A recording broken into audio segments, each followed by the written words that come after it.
Friends, welcome to my YouTube channel. पिछले video में हमने नेट के पाठ्यक्रम में संकलित इकाई 7 की कहानी चीफ की दावत का कथावाचन किया था।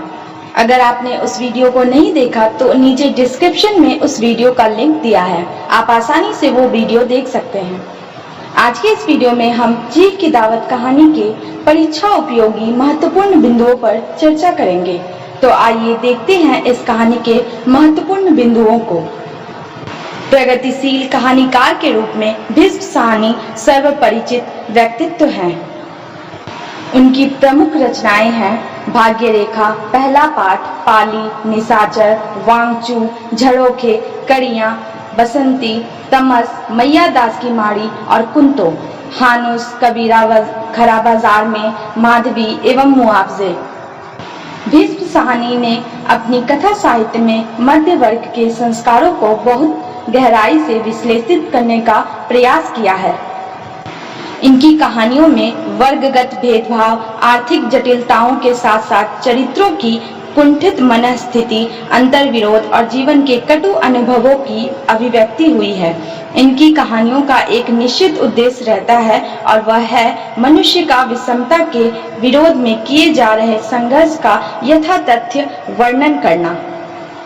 चीफ की दावत कहानी नई कहानी के दौर की एक विशिष्ट कहानी है। इस कहानी के पात्र हैं सामनाथ की पत्नी बूढ़ी माँ चीफ।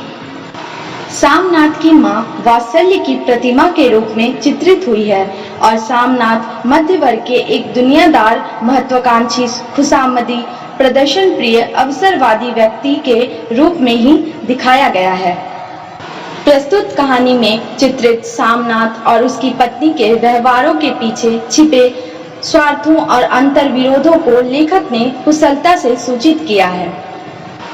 भीष्म साहनी की कहानी चीफ की दावत का मुख्य उद्देश्य मध्य वर्गीय व्यक्ति की अवसरवादिता, उसकी महत्वाकांक्षा में पारिवारिक रिश्ते के विघटन को उजागर करना है।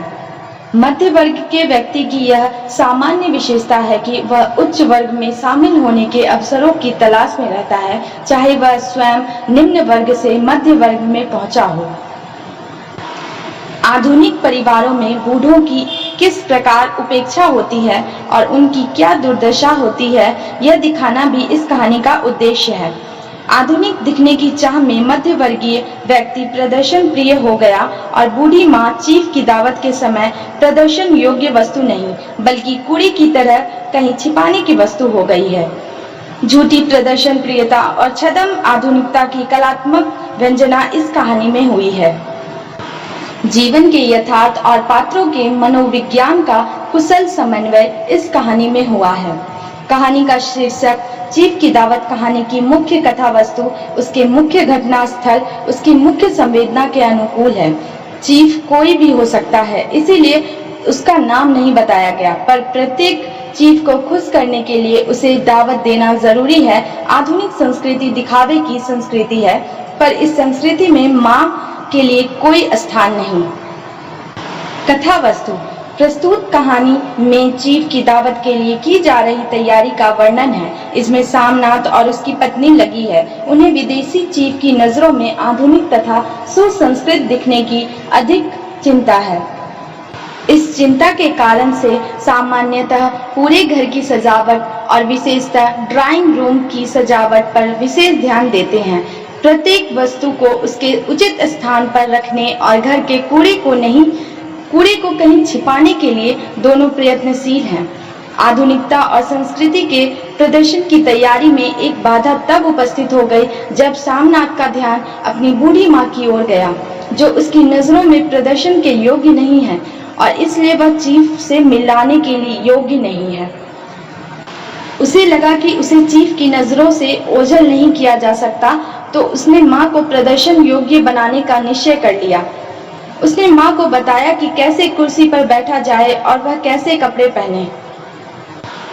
जब चीफ और अन्य अतिथि ड्राइंग रूम में हों तो माँ के लिए उचित स्थान बरामदे में कुर्सी निर्धारित की गई और उसे यह भी बता दिया गया कि वह कुर्सी पर पांव लटकाकर बैठे और सोए नहीं, क्योंकि सोने पर उसके खर्राटे दावत में बाधा डाल सकते हैं। सामनाथ की एक चारित्रिक विशेषता अपनी झूठी संपन्नता के प्रदर्शन की भी है। उसने माँ से पूछा कि सोने की चूड़ियां कहाँ हैं और वह उन्हें पहन ले, ताकि अतिथियों को पता लग जाए कि उसकी बूढ़ी माँ हाथों में सोने की चूड़ियां पहने है। माँ द्वारा यह सूचना पाकर कि सारे जेवर उसकी पढ़ाई में बिक गए, सामनाथ तिलमिला जाता है। उसकी तीखी प्रतिक्रिया से माँ के प्रति अवमानना, कृतज्ञता तथा उसकी शुद्रता का पता चलता है। कहानी में चीफ की दावत के समय के वातावरण का कुशल अंकन है। भोजन से पहले शराब का लंबा दौर रात के 10:30 बजे तक चला। मदिरा पान के लंबे सत्र की समाप्ति के बाद चीफ और अन्य अतिथि भोजन के लिए बरामदे में आए तो चीफ के सामने खर्राटे लेती माँ पड़ गई। सामनाथ ने माँ को चीफ का स्वागत करने के लिए कहा तो माँ ने हाथ जोड़ दिए, पर चीफ ने अपना हाथ बढ़ाया तो माँ को आदेश मिला कि वह साहब से हाथ मिलाए। उसने बायां हाथ आगे कर दिया, पर सबके उपहास और कहकहों का केंद्र बन गई।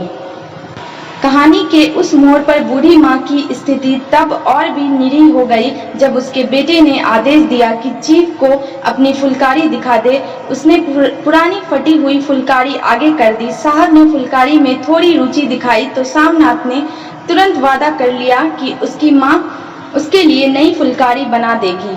साहब की खुशी पर उसने अपनी बूढ़ी लाचार माँ की विवशता और कमजोर आंखों को न्यौछावर कर दिया। अपनी तरक्की का सपना दिखाकर उसने माँ को साहब के लिए फुलकारी बनाने के लिए राजी कर लिया। बेटे की कृतज्ञता के आगे माँ का वात्सल्य विजयी हुआ। बेटे की तरक्की की आशा में माँ अपना दुख भूल गई।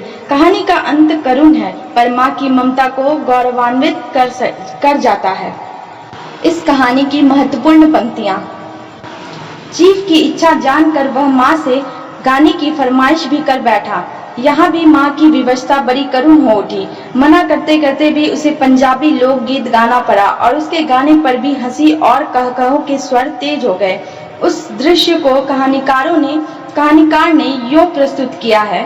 बरामदा तालियों से गूंज उठा। साहब तालियां पीटना बंद ही ना करते थे। सामनाथ की खींच प्रसन्नता और गर्व में बदल उठी थी। माँ ने पार्टी में नया रंग भर दिया था। माँ की विवशता सामनाथ के लिए प्रसन्नता और गौरव का कारण थी। यह प्रसन्नता कितनी झूठी है और गर्व कितना खोखला है। चीफ के सामने फुलकारी का उल्लेख हुआ तो सामनाथ ने माँ को फुलकारी दिखाने का आदेश दे डाला।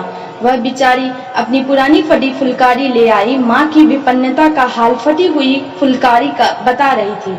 इस स्थिति को कहानीकार ने यूं प्रस्तुत किया।